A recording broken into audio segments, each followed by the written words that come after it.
IKIM FM, inspirasi utama anda. Alhamdulillah, kembali lagi bersama Lut dan Pian 8.30 pagi. Sahabat-sahabat semua, macam mana? Dah sarapan? Selamat menikmati sarapan. Sambil itu anda boleh dengarkan segmen analisis yang kami bawakan pagi ini bersama dengan anda dalam analisis Malaysia Madani bertajuk kemiskinan. Satu perkataan tapi besar perbincangannya dan cara kita bersama untuk sama-sama mengatasinya dan juga membantu berganding bahu untuk mengurangkan ataupun menoktah kemiskinan, khususnya kemiskinan tegar. Dan tamu kita sudah pun bersama kita bersedia di hujung talian yang berbahagia, Profesor Datuk Dr. Kamarul Azizi Ibrahim. Beliau merupakan salah seorang ahli jawatankuasa Forum Ekonomi Manusiawi dan juga Profesor di Universiti Sains Malaysia USM bersama kita. Bersedia di hujung talian. Hello, Assalamualaikum. Assalamualaikum, Prof. Waalaikumsalam warahmatullahi wabarakatuh. Allah, terima kasih apa khabar, banyak, Prof Datuk? Sihat? Sihat, Alhamdulillah. Ya, terima kasih ya sudi luangkan masa bersama kita. Jauh Nun. Di mana? Di Gelugok ke mana? Di Tanah Besar ke Pulau? Di Gelugok, di Pulau. Di Gelugok. Masya Allah, Masya Allah. Terima kasih Prof Datuk Dr. Kamarul Azizi bersama kita hari ini. Dan kita ada tajuk, kalau ikutkan satu perkataan satu fokus kita pada kemiskinan. Itu yang akan kita bicarakan dalam kita membina gagasan Malaysia ataupun menjayakan gagasan Malaysia Madani ni kan. Mungkin awal ni mukadimah kita sikit. Sambil tu sahabat-sahabat juga boleh turut menonton di Facebook dan YouTube sambil-sambil mendengar di Corong Radio. Boleh berinteraksi bersama, insyaAllah. Mukadimah termasuk dengan soalan kemiskinan ni sesuatu yang tidak boleh diatasi kah? Silakan, Prof. Okey, terima kasih kepada moderator di Konti. Saya ingin mengucapkan juga terima kasih kepada Radio Jakim kerana sudi berkongsi dengan pengalaman saya. Radio Ikim, minta maaf, Jakim pula. Tak ada masalah. Itu adik-beradik juga. Tersedak Jakim tu. Adik-beradik juga tu. Alhamdulillah. Silakan. Okay, bismillahirrahmanirrahim. Alhamdulillahirabbil alamin wassalatu wassalamu ala asyrafil anbiya wal mursalin wa ala alihi wa sahbihi ajma'in. A'udzubillahi minasyaitonir rajim. Wa ma kana lil mu'minin wa la mu'minatin idza qadallahu wa rasuluhu amran an yakuna lahumul khiyara min amrihim wa man ya'sillaha wa rasulahu faqad dhalla dhalalan mubina. Jadi Alhamdulillah pada pagi ini kita akan membincangkan mengenai kemiskinan, iaitu satu topik yang amat penting dalam konsep Madani yang dibawa oleh Yang Amat Berhormat Perdana Menteri Malaysia. Dan dalam Madani ini dinyatakan bahawa tonggaknya ialah kemampanan, kesejahteraan, daya cipta, hormat, keyakinan dan ihsan.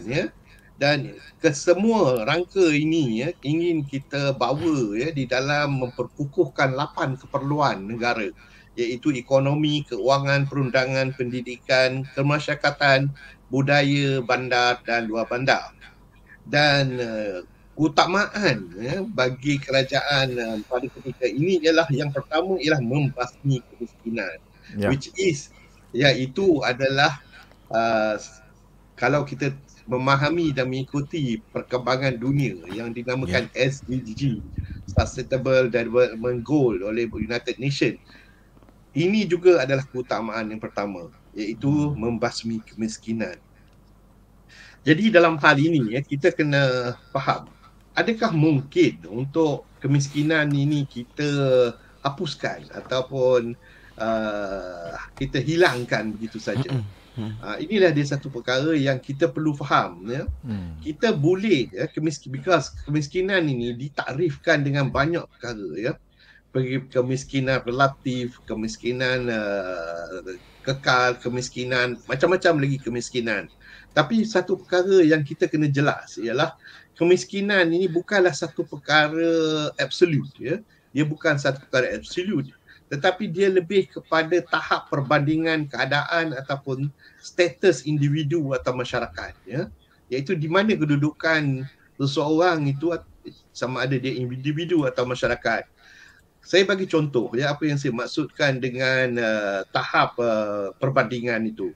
Di antara tinggi dengan rendah, di antara terang dengan gelap, Di antara tahu dan tak tahu. Di antara dengar dengan tidak dengar. Inilah dia perbandingannya. Jadi kalau kita merujuk kepada kemiskinan dalam keadaan ini, jadi yang penting bagi kita bukannya cuba apa orang kata menidakadakan kemiskinan, tetapi untuk kita lebih peka ya terhadap perkara kemiskinan ini. Kerana dia adalah satu perkara yang akan merosakkan masyarakat, yang akan mengganggu ya perjalanan masyarakat. Kerana mereka yang miskin ini, ya, dalam kategori miskin ini, memang kita dapati dari segi kajian yang kami jalankan di USM, mereka ni selalunya ya, peluang kepada khidmat kesihatan mereka agak kurang. Peluang pekerjaan mereka adalah kurang. Dan hak asasi manusia mereka pada amnya adalah kurang. Jadi bergantung kepada di mana dia duduk. Yang ini yang interesting lagi satu ya, iaitu di mana dia duduk. Kalaulah dia duduk di bandar, maka kita panggil kawasan pendudukan dia itu adalah ghetto ya dalam bahasa Inggerisnya. Iaitu satu tempat di mana semua orang duduk ya pada satu tempat yang kecil dan ramai penduduk di situ. Dan persarana yang ada ya tidak cukup ya untuk dibekalkan ya kepada orang miskin ini. Ini satu contoh. Dan perkara-perkara seperti ini ya akan menyebabkan ya masa depan ya warga yang di dalam keluarga yang berada di dalam tahap kemiskinan ini, mereka kurang peluang pendidikan mereka.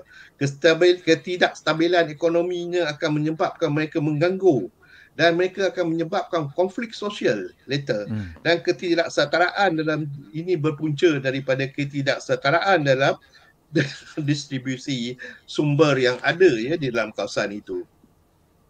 Jadi apa tanggungjawab kita sebagai pemerintah, dan inilah dia yang dilakukan oleh Yang Amat Perdana Menteri di bawah Malaysia Madani ini. Tumpuannya adalah pada kemiskinan. Cuma saya nak kongsi sedikit kajian yang kami buat di Sabah dan di Sarawak. Kami buat kajian kemiskinan ini.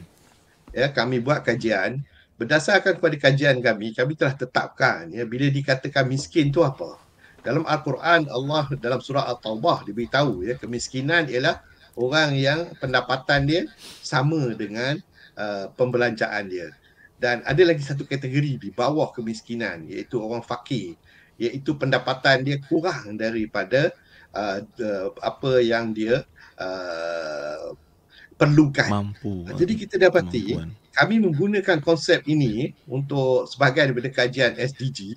Kami dapati bahawa semua jawapan yang mengejutkan kami lah, ini yang mengejutkan kami ya di Sabah dan Sarawak. Semua orang kata mereka tak miskin. Kami cakap, pasal apa pula semua orang kata tak miskin? Kemudian kami buat kajian lagi selanjutnya. Rupanya mereka ni qanaah. Ya, dalam mencukupi kita agama dia pun rasa dia dah cukup. Macam kami ceritalah. Kalau di Malaysia satu rumah tu ada TV, ada ni. Dia kata kami tak perlu TV, tak perlu itu semua. Menarik. Jadi kami terkejut, terpaksa tukar laporan awal itu dah beritahulah mereka miskin lah, mereka itulah. Bila dapat jawapan ini barulah kami tahu bahawa kita kena faham ya konsep qanaah ni. Jadi sebenarnya tak patut mengejutkan kita. Kita ada konsep zuhud ya, zuhud. Di mana orang ya akan takut ya untuk hati dia menjadi apa orang kata hanyut dalam dunia. Dan apabila dia hanyut dalam dunia, dia akan lupa akan tanggungjawab dia di akhirat. Jadi ini adalah satu daripada perkara. Cuma telah kita dalam dalam hal ini ya kita kena berhati-hati sikit ya. Kerana dalam surah Al-Qasas ayat 77 Allah berfirman, a'udzubillahi minasyaitonirrajim. وابتغي فيما آتاك الله الدار الآخرة ولا تنسى نصيبك من الدنيا وأحسن كما أحسن الله إليك ولا تبغي الفساد في الأرض إن الله لا يحب المفسدين. Jadi ayat ni mengatakan maksud dia, carikanlah apa yang telah dianugerah Allah kepadamu kebahagiaan negeri akhirat dan janganlah kamu melupakan bahagianmu dari kenikmatan duniawi dan berbuat baiklah kepada orang lain sebagaimana Allah telah berbuat baik kepadamu. Dan janganlah kamu membuat kerosakan di muka bumi. Sesungguhnya Allah tidak menyukai orang yang buat kerosakan. Di sini kita lihat Allah mengatakan bahawa kita kena cari akhirat dan juga dunia.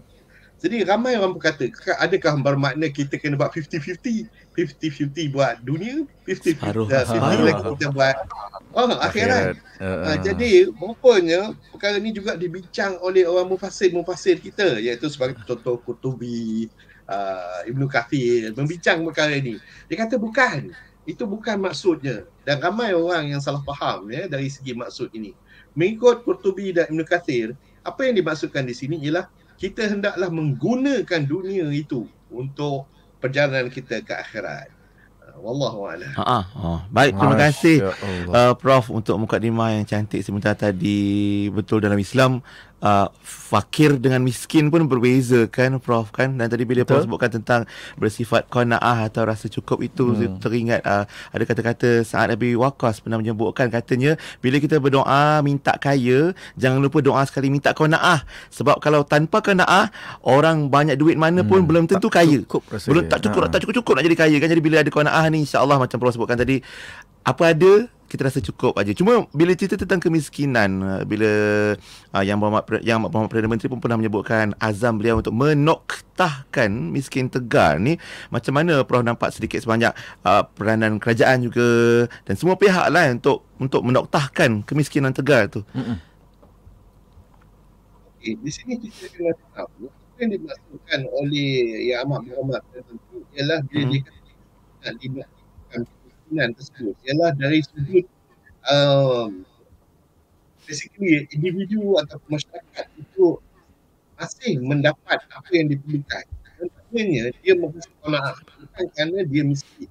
Miskin tu maknanya kata tadi lah, pendapatan dia tak cukup. Tak cukup untuk dia orang kata menjalankan kehidupan. Apa yang kita hendakkan ialah supaya memang cukup. Dan bukan saja itu, sebagai kerajaan kita harus melaksanakan sistem pendidikan dan pelatihan kepada mereka ini.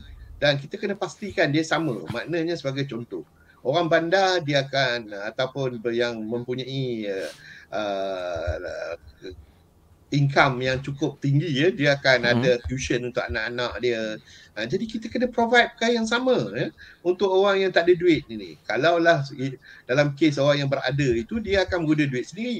Tetapi kerajaan kita kena pastikan apa yang kita panggil sebagai the level playing field. Maknanya dalam permainan pendidikan ini kita kena sama. Semua orang kena sama. Maknanya kalau adalah kerana kita boleh buat perkara ni. Ini bukanlah satu perkara yang kompleks, yang susah untuk buat. Kerana ini dah dilakukan dalam di Malaysia pun, di miskin bandar pun kita boleh lakukan perkara ini. Jadi pendidikan itu penting. Kerana kalau kita biarkan masyarakat yang miskin ini berterusan, dia akan menjadi banyak masalah sosial di masa depan. Jadi dalam hal ini memang Allah telah mengatakan pendidikan itu penting. Untuk hidup di dunia perlu ada ilmu. Untuk hidup di akhirat pun mesti ada ilmu. Tanpa kedua-duanya maka dia tidak akan berguna. Dan perkara yang kedua ialah kita kena provide ekonomi. Maknanya kita kena beri peluang mereka untuk mencari pekerjaan. Sama ada kita provide sebagai contoh apa yang Yang Amat Berhormat Perdana Menteri telah lakukan ialah tempat-tempat pasar-pasar kecil-kecil ini. Kalau kita tengok, ya Allah, buruknya apa. Tapi siapa yang pernah pergi ke Jepun pasar-pasar dia cantik. Bersih. Begitu juga kat Singapura yang paling dekat pun. Kita dapati pasar dia, cantik, suka kita nak pergi. Kita berjalan-jalan, kita kata itulah jalan orang kata pasar dia. Semuanya cantik-cantik. Pasal apa pasar kita ni? Allah, saya bila tengok saya pun tak nak pergi. Jadi kita kena buat macam tu. Maknanya boleh buat, bukannya tak boleh. Cuma yang masalahnya mengapa kita tak buat. Saya ingat itulah yang menjadi apa-apa perkara yang Amat Berhormat Perdana Menteri sedang cuba lakukan. Dia melawat pasar-pasar di Kuala Lumpur sebagai contoh dia. Dia terkejut tengok pasar-pasar. Saya pun terkejut bila tengok itu. Jadi begitulah kita perlu menguatkan ekonomi, kita perlu mengadakan perlindungan sosial, keadilan sosial perlu kita laksanakan. Jadi perkara-perkara ini again adalah tanggungjawab kita lah sebagai untuk memastikan semua orang akan merasa selesa dengan hidup. At the end of the day ialah qanaah yang sebenarnya. Kalaulah walaupun tak ada duit, tapi kalau kita rasa selesa, maka kita akan hidup sejahtera.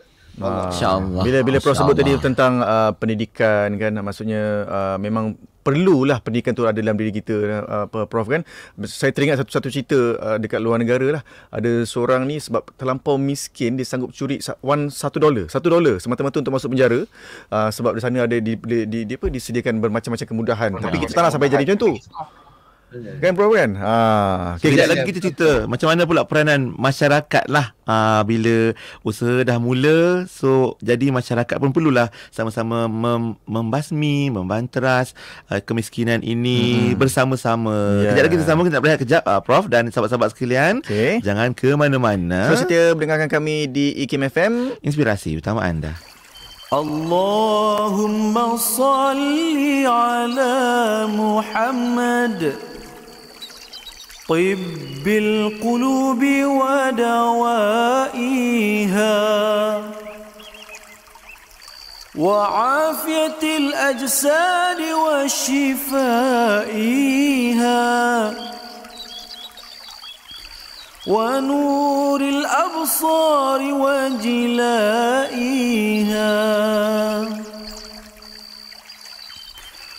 اللهم صل على محمد طب القلوب ودوائها وعافية الأجساد وشفائها ونور الأبصار وجلائها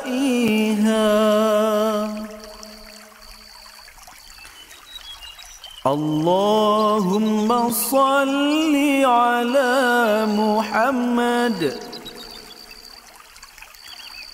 طب القلوب ودوائها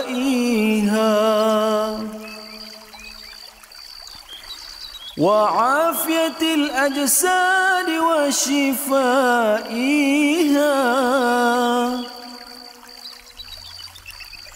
ونور الأبصار وجلائها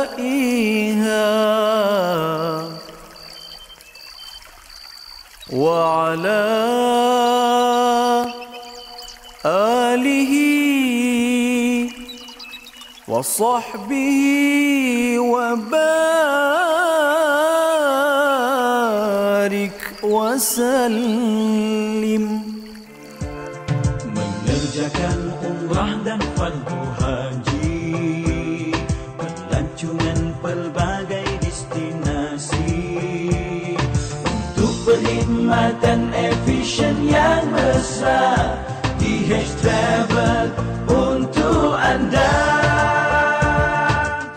Tabung Haji Travel, inspirasi anda sedunia.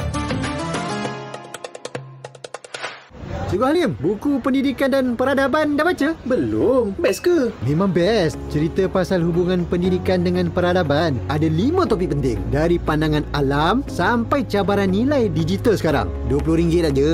Murah tu. Ada pasal tradisi Islam tak, Cikgu Zain? Ada. Konsep adab dalam pendidikan. Seronok baca. Cara diorang kaitkan dengan ilmu dan akhlak. Okey. Nak beli mana? ikimniaga.my atau aplikasi Shopee. Boleh WhatsApp juga. 011-5769-5400. Baguslah. Nak beli sekarang. Nanti boleh kita bincang lagi, Cikgu. Boleh sangat. Nanti kita diskusi bersama ya, Cikgu. IKIM FM membawa kepada anda pengisian yang lebih mendalam di Inspirasi Pagi bersama Luke dan Pian. Terdapat juga lagu-lagu nasyid yang terbaik. Maha cinta, biar pesonaku padamu lebih dulu, biar pahit juga angan. Terus setia bersama IKIM FM, inspirasi utama anda. Encik Fahim.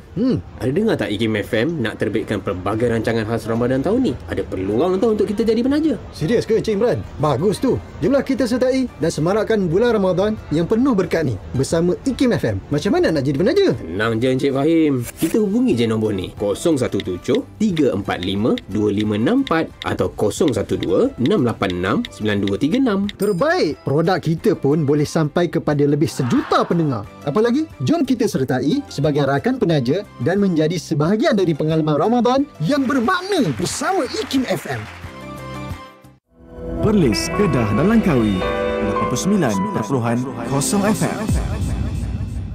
Inspirasi Pagi IKIM FM. Inspirasi utama anda. Ya, Assalamualaikum warahmatullahi wabarakatuh. Terima kasih sahabat-sahabat pendengar dan penonton di Facebook Live kita di IKIM FM. Analisis Malaysia Madani, tajuk kemiskinan. Kita bincangkan bersama Profesor Datuk Dr. Kamarul Azizi Ibrahim, Profesor di Universiti Sains Malaysia dan juga Ahli Jawatan Kuasa Forum Ekonomi Manusiawi. Sekarang ni Prof, kita nak bantulah mereka ni keluar daripada kepompong kemiskinan. Kita nak tarik mereka ni supaya jangan sentiasa mereka, anak-anak mereka, cucu mereka keluar daripada kepompong kemiskinan ni. Cuma apa peranan kita ni Prof, masyarakat terutama je lah dalam membantu mereka yang miskin ini? Okey, dalam hal ini kadang-kadang kita terlampau mengharap kepada kerajaan. Kita nak kerajaan bagi itulah, kita nak kerajaan bagi inilah, dan macam-macam lagi lah yang kita minta kepada kerajaan.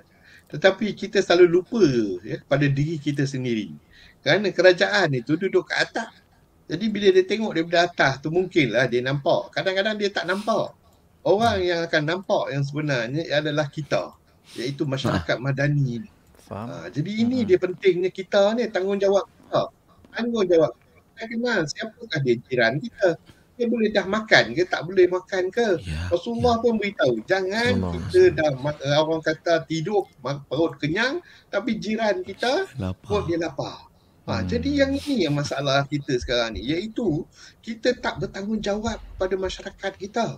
Dalam hal ini saya tertarik kepada satu contoh yang dibuat oleh satu NGO untuk menghadapi kemiskinan ini, iaitu dari sudut pendidikan. Kerana saya rasa pendidikan ni amat penting untuk mengeluarkan daripada kelompok kemiskinan ini. Apa yang mereka buat simple saja. Ini yang saya bila saya tahu ni perkara ni, saya terkejut. Kumpulan ini dinamakan Adab Youth Garage. Adab Youth Garage. Apa yang dibuat ialah dia dapati golongan miskin ini, anak-anak mereka untuk belajar dia susah. Jadi bila dia susah nak belajar, dia tak boleh mengulang kaji. Dia tak boleh tanya pandangan orang. Kerana tempat yang dia duduk tu terlampau tak sesuai untuk belajar. Bising dan lain-lain lagi. Betul. Jadi apa yang Adab Youth Garage buat ni, dia sediakan satu apartmen ke, satu bilik ke di mana pelajar-pelajar ni boleh datang dan membuat kajian, belajar. Dan berdasarkan statistik yang mereka buat, didapati pelajar-pelajar ni improve berganda-ganda dia punya akademik dia. Kerana telah diberi peluang. Yang masalah ni kita ni masyarakat sendiri tak memberi peluang kepada mereka. Kita kuatkan radio kita sampai dengar orang ni suka dengar lagu ni, orang ni suka lagi lagu satu, dia pasang lagi kuat lagi. Jadi berlaga-laga kekuatan lagu tersebut bermain. Bukanlah tak boleh dengar lagu, tetapi ikutlah sendiri-sendiri dengar. Okeylah bubuh pakai earphone ke. Ini jadi bila dah perkara macam ni berlaku, yang menjadi empat dah pada kanak-kanak ni. Bukan saja kanak-kanak yang sedang belajar. Bayi pun dari kecil lagi dia dah diganggukan pemikiran dia. Jadi kita haraplah kita sebagai masyarakat patutnya peka dengan apa yang berlaku di sekeliling kita. Kita perlu bersama-sama kalaulah ada golongan yang sengaja membuat bising-bising ini, kita kena beritahu kepada mereka. Kita kena beritahu kerana kita lebih rapat. Dan kita perlu juga menggalakkan ekonomi. Kalau boleh belilah daripada barang-barang kedai-kedai yang ada, yang disediakan. Dan juga hendaklah kita membuat program sosial, lawat-melawat antara satu sama lain. Dulu ziarah-menziarah. Sekarang ni at the point kita sampai, siapa neighbor saya? Saya pun tak kenal siapa dia. Apa jadi kat dia pun tidak tahu apa. Betul bro. Jadi inilah dia je. Ya, masalah kita sekarang ni. Jadi ini tanggungjawab kita sebagai masyarakat. Kita perlu menjaga masyarakat kita. Ni sekarang ni isu sebagai contoh, lift rosak. Masing-masing tak nak ngaku, tak nak membantu untuk mendapatkan. Walhal semua orang akan guna lift itu nanti. Jadi inilah dia perkara-perkara yang berlaku sekarang ini yang memerlukan kita terampil ke depan dan membantu satu sama lain. Kerana kerajaan boleh membantu tapi hanya tahap pada setakat yang tertentu saja. Dan yang selebihnya adalah kita sebagai masyarakat madani. InsyaAllah. Itu peranan kita bersama. Ni pun sahabat kita Maria Mahmud kongsikan, katanya semua pemimpin, mungkin pihak kerajaan sendiri bekerja keras menangani kemiskinan. Itu usaha kita. Namun wujud mentaliti masyarakat bertongkat. Wujud mentaliti tak apa. Jadi proses tu di mana silapnya, Prof? Adakah kita terlalu banyak bagi ataupun bagikan saja, tak bagi pancing untuk membasmi kemiskinan, dan masyarakat tak cukup membantu untuk jiran tetangga macam Prof sebut tadi. Kita tak cukup prihatin pada jiran kita sendiri. Macam mana, Prof? Saya lihat dalam hal ini kita perlu mulakan satu sistem pendidikan kerana sebagai contoh media sosial sekarang ni memang agak kuat, strong. Kita kena mula buat iklan-iklan macam zaman 60-an 70-an dulu. Di mana dia kata kita kena bekerjasama, ditunjukkan orang berdayung bersama, mengangkat rumah bersama. Jadi benda-benda macam ni kita perlu masukkan ke dalam masyarakat supaya masyarakat akan sentiasa melihat bahawa perkara-perkara ini digalakkan, patut digalakkan. Dan kalau boleh kita akan sepatutnya memberi satu insentif dengan mungkin simple saja apa yang kita telah lakukan dahulu. Beri hadiah yang kecil-kecil pun, tak perlu yang besar pun, tetapi kita menggalakkan. Ini adalah satu daripada kajian kami. Kami dapati bahawa dengan memberi hadiah yang kecil pun dah cukup dah untuk menggalakkan masyarakat alert ataupun sedar keadaan sekeliling. Contoh tadilah kita menyediakan kawasan-kawasan perniagaan yang baik, yang kondusif, yang seronok orang nak pergi berniaga, dan bukan saja untuk orang berniaga tetapi untuk orang masyarakat macam kita ni untuk membeli akan datang dan merata tempat. Jadi perkara-perkara seperti ini yang sebenarnya perlu dipupuk daripada kecil. Kita tak boleh dah besar ni baru nak sedar baru nak buat. Jadi perkara ini perlu diajar daripada kecil bahawa masyarakat ialah satu perkara yang penting yang kita perlu bekerjasama. InsyaAllah. Terima kasih, Prof. Dan kita cerita tentang kemiskinan. Kalau awal tadi kita cerita tentang beza fakir miskin, dan di Malaysia kita sering dengar miskin tegar, dan itu juga azam yang kita sebutkan tadi daripada yang Perdana Menteri dan pihak kerajaan juga nak menoktahkan dan menghentikan. Kalau ikut miskin tegar ni, dia miskin yang berada di bawah garis kemiskinan. Kalau garis kemiskinan, pendapatan isi rumah RM2,208, yang miskin tegar ni lebih kurang 1,169. Ada yang kata kita dah usaha kuat dah, nak dapat 1,000 lebih tu pun kadang-kadang payah, Prof. Jadi apatah lagi 2,000 dan pendapatan yang lebih tinggi kan. Jadi Prof rasa macam mana sebenarnya? Kat mana kita boleh sama-sama bantu untuk sahabat-sahabat kita ni capai paling kurang selesa lah dalam hidup mereka tu dan isi rumahnya tu? Especially, Prof, yang betul-betul nak melepaskan daripada cengkaman kemiskinan ni. Sebab ada juga yang masih lagi nak stay jadi miskin sebab dia kata dia akan dapat bantuan. Jadi kita nak bantu juga mereka yang memang nak betul-betul nak keluar, cek jalan keluar ni. Macam mana boleh kita bantu mereka ni, Prof? So dalam hal ini yang sebenarnya kita kena tengok attitude satu-satu orang. Kadang dia semua bergantung pada attitude. Kerajaan setakat apa yang kerajaan boleh buat ialah provide katakan satu tempat perniagaan yang baik yang semua orang boleh pergi. Dan yang kedua dari segi menyediakan fasiliti untuk rakyat menggunakan. At the end of the day dia jatuh kepada masyarakat itu sendiri. Masyarakat adalah tempat atau orang kata defend yang terakhir sekali. Mereka kena lihat kalaulah dia tengok neighbor dia miskin sangat, kita kena maklumkan kita ada jabatan masyarakat, kita ada pusat zakat, kita ada banyak tempat-tempat yang boleh membantu.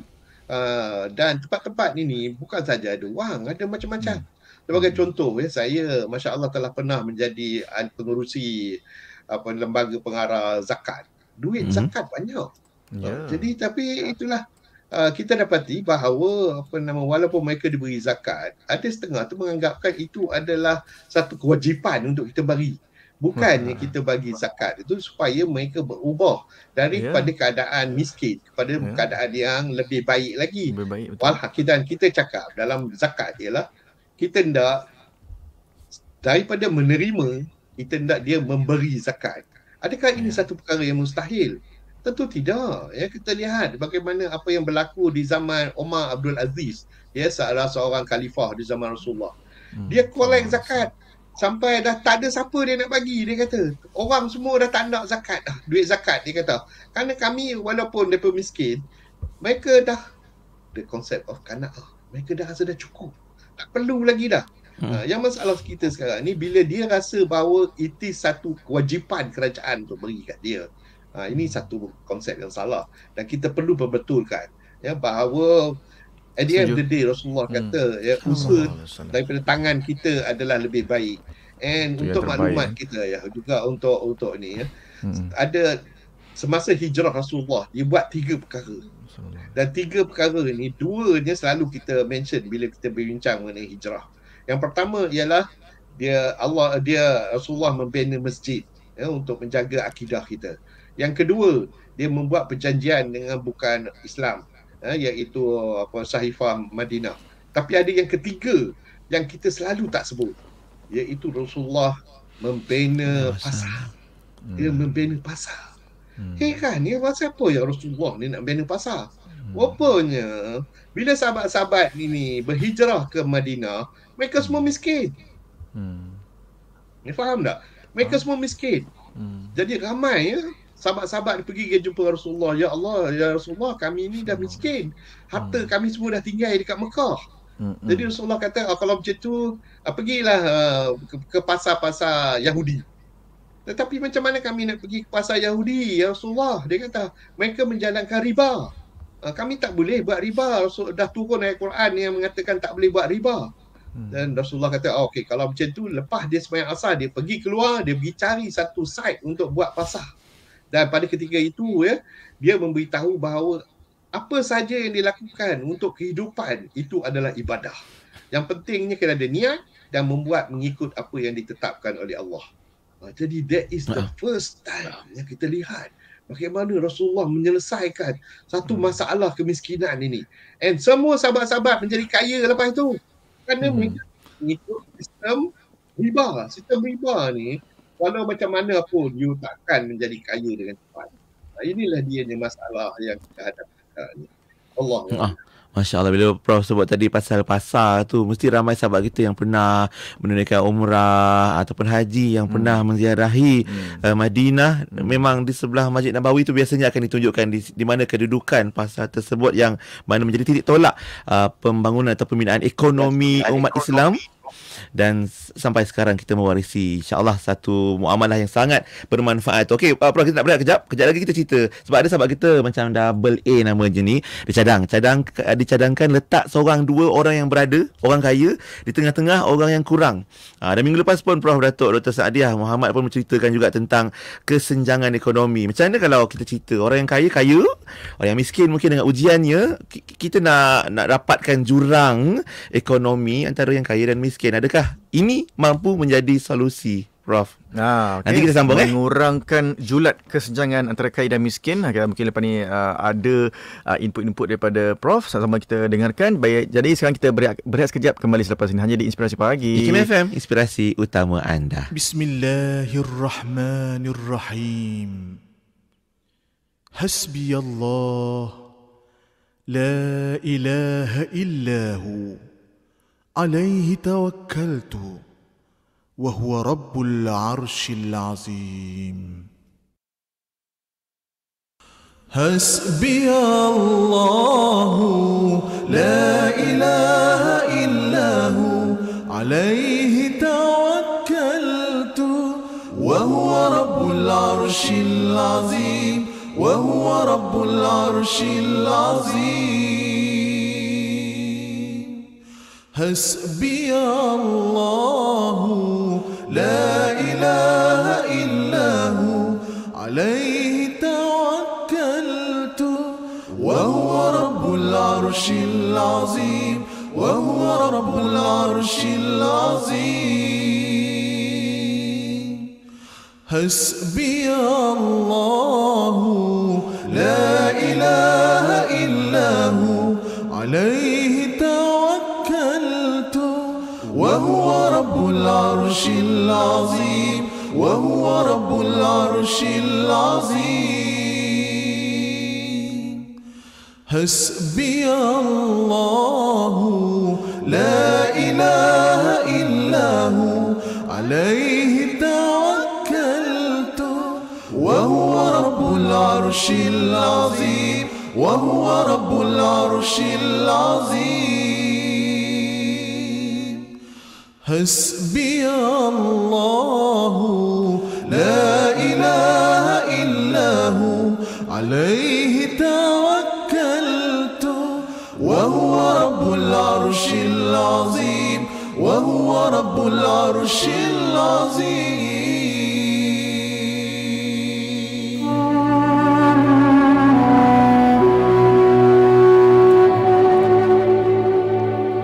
Bangsa yang miskin mungkin disebabkan dasar serta kealpaan pemimpin yang leka dan gila. Mungkin kerana perpecahan umat dan peperangan saudara, dan mungkin juga disebabkan ancaman musuh luar serta kapitalis tempatan yang haloba dan tamak kuasa. Tetapi yang pasti, bangsa yang miskin adalah kerana kemiskinan citra dan harta, kerana kemiskinan ilmu dan cita-cita, kerana kemiskinan adab dan jiwa, kerana kemiskinan akhlak dan minda, kerana kemiskinan tahap baca dan pustaka,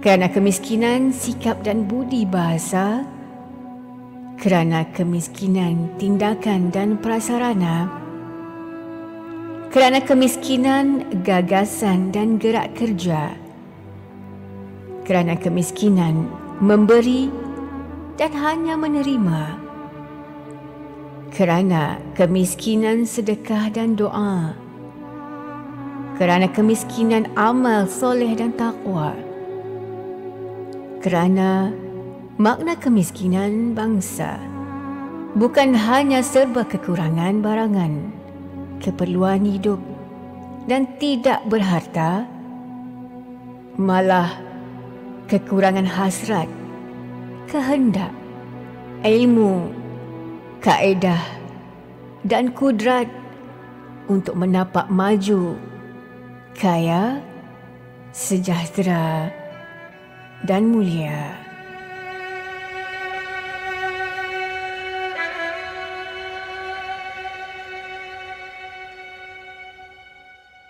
Allahumma inni a'udhu bika minal kufri wal faqr. Allahumma inni a'udhu bika min adhabil qabr. La ilaha illa anta. Ya Allah, sesungguhnya aku berlindung denganmu dari kekufuran dan kekafiran. Ya Allah, sesungguhnya aku berlindung denganmu daripada azab kubur. Tiada Tuhan selain Engkau. IKIM FM, inspirasi utama anda. Inspirasi pagi, IKIM FM, inspirasi utama anda. Alhamdulillah, kembali lagi bersama Luke dan Pian dan juga tetamu kita di hujung talian Prof. Datuk Dr. Kamarul Azizi Ibrahim yang merupakan AJK Forum Ekonomi Manusiawi FEM yang masih lagi bersama kita pagi ini. Dan Prof. Datuk Dr. Kamarul Azizi juga pernah mewakili Malaysia di PBB ya. Prof. Datuk ya, menerusi perkongsian SDG dan pastinya banyak dapatan atau pengalaman Prof sendiri dikongsikanlah dalam perbincangan kita hari ini tentang membasmi kemiskinan. Macam mana Prof nampak kesenjangan ataupun jurang ekonomi antara yang miskin dan kaya, dan kemudian bila sebut ada kategori-kategori T20, M40, B40, macam mana pandangan Prof kat situ? Okey, dalam hal ini semasa saya di Bangsa-Bangsa Bersatu, perbincangan SDG, kita meletakkan penghapusan kemiskinan ini perkara yang pertama, iaitu kita tak nak ada kemiskinan di seluruh dunia, bukan hanya di Malaysia. Jadi bila mula dia letak tu, kita sebenarnya ada 1,000 perkara yang kita nak bubuh dalam SDG ni. Jadi bincang, kita ingat 3 bulan kot kami bincang, akhirnya turun jadi 17. Dan lepas itu nak bubuh yang mana nombor 1 pun jenuh berbincang, dekat sebulan berbincang. Akhirnya semua setuju, kita kena kurangkan kemiskinan. Tak boleh nak kata nak hilangkan, dia kata kerana mustahil. Tetapi nak kurangkan ada. Jadi di sini masa perbincangan itu saya cuba nak memasukkan satu perkara yang apa orang kata sebagai orang Islam kita kena masukkan ini, tetapi nampaknya tak berjaya ya, kerana ramai ya dalam komiti itu adalah orang-orang yang bukan Islam. Mengapa saya nak masukkan konsep yang Islam yang saya nak ceritakan ini? Iaitu yang sebenarnya kesenjangan ini gap ni di antara orang kaya dengan orang miskin ini. Kalaulah kita nak kurangkan, hanya ada satu cara saja. Tak ada cara lain lagi dah. Yang ini yang menyebabkan saya ada masalah masa itulah. Kerana banyak orang bertanya balik kepada saya, adakah Malaysia praktis ini? Dan saya kata, saya pun berat nak kata tak. Ada, saya kata. Tapi itulah masalahnya, sebenarnya tak ada. Apakah apa yang saya maksudkan ini? Iaitu dalam sistem ekonomi semasa, yang ni saya nak go besar sikit. Dalam ekonomi sistem semasa, pacuan ekonomi sistem semasa ini adalah bergantung kepada sistem keuangan dia. Sistem keuangan dia. Sistem keuangan kita di Malaysia dan juga banyak negara di seluruh dunia ini adalah berasaskan kepada kapitalis. Kapitalis. Kecuali di China dengan Russia, mereka menggunakan sistem komunis. Jadi apa yang dimaksudkan dengan sistem kapitalis ini? Sistem kapitalis ini dia bergantung kepada hutang. Pada hutang. Maknanya kalau kita nak beli kereta, kita kena berhutang. Kita nak beli rumah, kita kena berhutang. Kita nak dapat degree pendidikan, kita kena berhutang. Itu dia konsep kapitalis. Konsep kapitalis ya, di bawah kewangan semasa ini. Dan masalahnya ialah bukannya hutang itu sendiri. Dalam Islam pun kita mengakui perlu ada hutang yang disebut dalam satu ayat Quran yang panjang yang cerita kena ada saksi dan lain-lain lagi. Bukan isu hutang itu yang jadi masalah. Yang masalahnya ialah apabila mereka menggunakan hutang, mereka masukkan riba. Masukkan riba. Ini yang dia masalah besar dia. Itu bebannya tu. Dan itu dia beban dia sebenarnya. Riba ni, bila kita berhutang, kalaulah kita quote unquote, kita katalah kita bayar, kita pinjam RM100, kita pulang balik RM100, itu cara Islam. Tetapi kalau kita pulang balik katakan RM110, still okey lagi. Tetapi sekarang ini, riba yang mereka gunakan itu ialah apa yang kita panggil sebagai compound interest. Ya? Bunga compound. Bunga compound ini, dia akan berganda. Katakanlah hari ni you pinjam 100, you pulang balik 110, tahun depan you akan pulang balik 210, you akan pulang balik lepas tu 1000, 10. Nampak tak? Dia ganda naik tu. Jadi bila dah berlaku macam ni, rasanya siapa yang akan dapat yang terbanyak sekali duit? Orang kaya. Siapa yang kehabisan duit? Orang miskin. Jadi sekarang ni secara tak langsung orang kaya akan menjadi lebih kaya. Orang miskin akan menjadi lebih miskin. Jadi akan berlakunya kesenjangan itu. Jadi maknanya kalaulah kita nak menyelesaikan masalah kesenjangan ini ataupun gap ini antara orang kaya dengan orang miskin, kita kena buang sistem ekonomi ini dan kita gantikan dengan sistem Islam. Sistem kewangan Islam syaratnya ada 4, iaitu tak ada riba, tak ada gharar, tak ada maisir, tidak ada niaga depan. Dan kalaulah kita ikut pula larangan muamalat, tak boleh jual arak, tak boleh jual babi, tak boleh rasuah, tak boleh menimbun, tak boleh mencukai dan lain-lain lagi, barulah kita dapat ekonomi Islam. Jadi malangnya kita sekarang ni, walaupun idea dah ada, tapi tak sampai lagi. Kita baru setakat kewangan Islam, tapi itu pun hanya dekat riba je. Gharar, maisir dan niaga masa depan masih kita lakukan. Jadi pada dasarnya, kewangan kita bukan lagi kewangan Islam. Jadi saya amat berharaplah kerajaan kita akan decide to go to kewangan Islam. Jadi dengan itu kita ada ekonomi Islam. Jadi dengan itu secara tak langsung jurang atau kesenjangan di antara kaya dengan miskin akan tidak ada. Kerana orang kaya sekarang tak boleh kumpul dah duit dah. Dia tak boleh. Pasal dia dah tak ada dah bunga yang dia ambil daripada orang miskin. Jadi itulah dianya. Wallahu a'lam. Masya Allah. Itu dia menarik bila Prof sebut tadi sistem ekonomi Islam yang kita laksanakan belum cukup Islamnya Quran Code. Mana kata kita alhamdulillah ramai yang faham tentang riba tadi tu, tapi perkara-perkara lain termasuk gharar, perkara yang mengelirukan. Lepas tu sekarang ni macam-macam bro yang orang jual dia kompang-kompang apa too good to be true. Sekali barang sampai order lain pula sampainya. Itu pun antara aspek penting bila kita cerita tentang perniagaan dan ekonomi Islam. Prof, adakah kemungkinan takut nak berubah kepada sistem ekonomi yang Prof sebut tadi tu kan, sebab yang lain secara majoritinya di dunia ini tidak mengikut sistem ekonomi Islam itu, masih lagi menggunakan sistem kapitalis. Adakah itu sebabnya tidak mau masuk ke sistem ekonomi Islam tu? Macam mana Prof? Kalaulah kita tanya pada diri kita sendiri. Bagi dos yang tak percaya pada Tuhan lah, macam kita ni, kita semua percaya pada Tuhan. Dan kita tahu di akhirat itu nanti kita akan ditanya lagi. Kita harap macam itulah. Jadi mereka ni, bagi mereka kekayaan ni macam kita katalah, kalau tak ada qanaah, dapat RM1 dia nak RM1,000, dia nak dapat RM1,000 dia nak RM1,000,000, dia takkan berhenti. Ini dia masalah dia. Qanaah dia tak ada. Kerana dia rasa dia akan hidup selama-lamanya. Dia tak sedar nanti dia akan mati. Saya selalu bagi contoh, nanti you kumpul-kumpulkan berjuta-juta bilion, you ingat you boleh bawa ke dalam kubur? Tak boleh. Nanti anak you ambil enjoy, tak sampai 3 hari tu dia dah habiskan semua. Betul, boleh jadi macam tu. Untuk dapatkan duit itu. Itulah dia. Wallahualam. Masya Allah. Jadi itu pentingnya pendidikan lah, macam Prof sebut awal tadi, dan qanaah lah. Qanaah tu memang sangat penting lah kan. Siapa-siapa yang ada harta itulah satu perkara yang menjadi defense ataupun menghalang kita daripada kaya yang melampau-lampau sampai tak ingat orang lain. Dan pendidikan tu macam Prof sebut tadi, insya-Allah kemiskinan ni boleh diatasi, dan kemiskinan ni sebenarnya tidaklah diwarisi.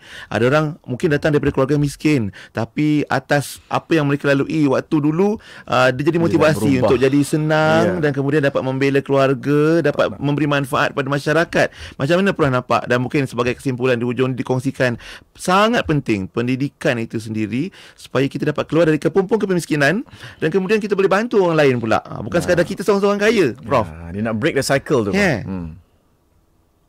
Dan sebenarnya orang semua mengambil contoh kita, negara kita. Negara kita, sistem pendidikan kita ni bagus ya sebenarnya. Dia memang apa orang kata amat menarik. Cuma dia masih tak sampai boleh menghilangkan kesenjangan di antara kaya dengan miskin. Mungkin kerana kita menggunakan sistem ekonomi kapitalis. Perlu tiba masanya kerajaan kita ni menukar kepada sistem ekonomi Islam. Saya rasa kalaulah kita ada sistem ekonomi Islam, kita akan menjadi sebuah negara bagaimana negara yang Rasulullah telah cipta di Madinah Munawwarah, dan juga sama dengan sistem Omar Abdul Aziz yang ketika tak ada orang dah nak zakat. Tak ada orang nak zakat sampai at that time Omar Abdul Aziz pening kepala. Ni macam mana nak buat dengan duit ni yang banyak-banyak ni? Kita tak sampai to that. Tapi kemungkinan ada. Kita kena berusaha lah. Pendidikan kita perlu galakkan kerana memang tak ada jalan keluar lagi.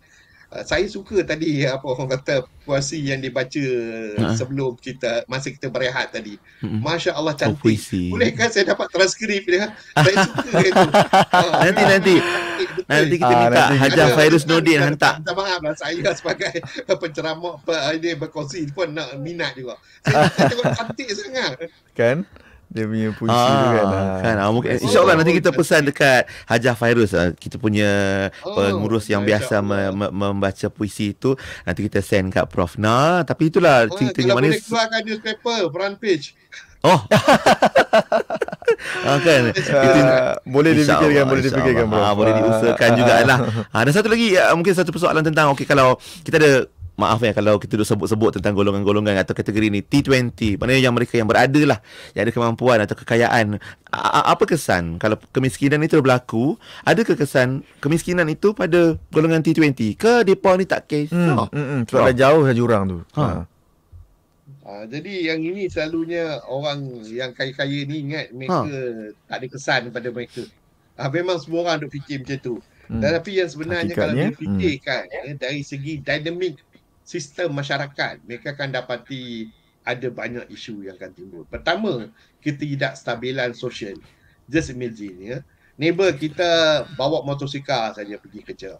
Dia tengok neighbor dia kat sebelah dia tu pakai kereta Mercedes, ke Mercedes ke tak kira lah, BMW kan, dengan aircon dia, dengan semua. Dia rasa dia mula-mula dia okey lagi, tapi satu hari dia balik tengah hari, matahari berpeluh, and dia tengok dia punya neighbor datang dengan kereta boom masuk, tak ada peluh pun, aircon dia sedap pasang dah tu. Full blast. Dia punya bahagian haba aircon itu pergi kat rumah kawan tu yang haba aircon dia panas. Tengok tu, nampak tak? Dia tak stabil, dia social, kestabilan sosial dia akan menjadi masalah. Dan kesihatan masyarakat menjadi masalah. Kerana kalau orang miskin ni, dia tak peduli sangat dia makan apa yang ada. Dia buang benda yang tak tahu hala, tempat tak tahu hala. Jadi orang yang kaya ni walaupun dia punya bersih lah, tak boleh orang kata buang sampah kat situ, semua nak kena cuci lah sebelum makan, semua lah nak kena jaga. Ni sekarang ni neighbor dia duk buat benda ni semua. Tak penyakit tu angin tak boleh tiup ke sebelah rumah. Jadi dia akan terima jugalah masalah dia tu. Itulah dianya. Dan dari segi kualiti pendidikan, oleh kerana anak dia akan bercampur dengan orang anak-anak miskin ni, kita tak boleh marah kat anak-anak miskin ni. Dia nak cari duit, dia nak makan. Dia benda dia, perut dia penting. Bila dia perut dia penting, dia akan mencuri daripada anak orang kaya ni. Jadi macam-macam masalah. Ini yang dikatakan ketakstabilan sosial ni. Dan ekonomi juga bertambah menjadi gangguan. Kerana dia curi lah rumah tu, lepas tu dia dah nampak dah kat situ bank dia yang besar ada kat situ sebelah rumah tu je. And then ketegangan ini akan berlakulah ketegangan sosial. Jadi siapa yang rugi? Semua orang akan rugi. Jadi orang kaya ni janganlah lupa Allah dah katakan kekayaan kita tu ada bahagian orang miskin. Jadi hendaklah kita bagi supaya kualiti ekosistem kawasan di mana kita duduk itu akan menjadi baik dan selesa untuk semua orang. Wallahu a'lam. Baik. Kita harap apa yang dibuktikan melalui zaman Khalifah Umar Abdul Aziz itu, bila semua menunaikan kewajipan berzakat khususnya kan Prof, di situlah nanti sampai tak ada orang miskin yang nak menerima zakat tersebut. Kita harap begitulah usaha kita untuk membasmi kemiskinan. Okay Prof, di ujung ni Prof, kita nak minta kesimpulan Prof sekali lagi atau kalau ada dan kemudian harapan Prof juga tentang kemiskinan ni Prof. Silakan.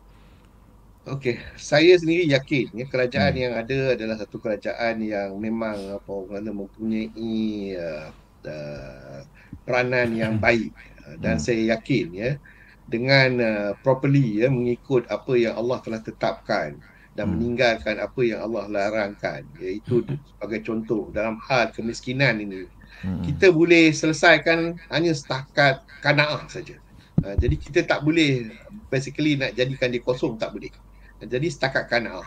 Dan setakat qanaah ni kalau kita lihat Allah telah ceritakan macam mana kita nak dapat qanaah. Pertama ialah kita kena pastikan dunia ini bukannya target kita.